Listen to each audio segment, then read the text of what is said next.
ایک سرسبز و شاداب جنگل میں ایک اونچے درخت پر ایک سارس رہتی تھی۔ وہ بہت اداس رہتی تھی کیونکہ اس کا کوئی بچہ نہیں تھا۔ سارس روز اللہ تعالیٰ سے دعا کرتی تھی، یا اللہ مجھے بھی بچے عطا فرما دے۔ اللہ تعالیٰ نے اس کی دعا سن لی۔ کچھ دنوں بعد سارس نے 3 انڈے دیے۔ وہ بہت خوش ہوئی اور ان انڈوں کی حفاظت کرنے لگی۔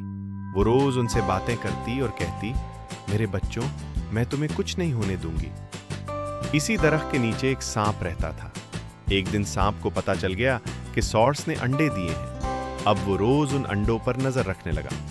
ایک دن جب سارس خوراک تلاش کرنے گئی، سانپ آہستہ آہستہ درخت پر چڑھ گیا اور ایک انڈا کھا گیا۔ جب سارس واپس آئی تو اس نے دیکھا کہ 3 میں سے ایک انڈا غائب ہے۔ وہ بہت روئی اور اللہ سے دعا کی، یا اللہ میرے بچوں کی حفاظت فرما۔ اگلے دن سارس نے ایک ترکیب سوچی۔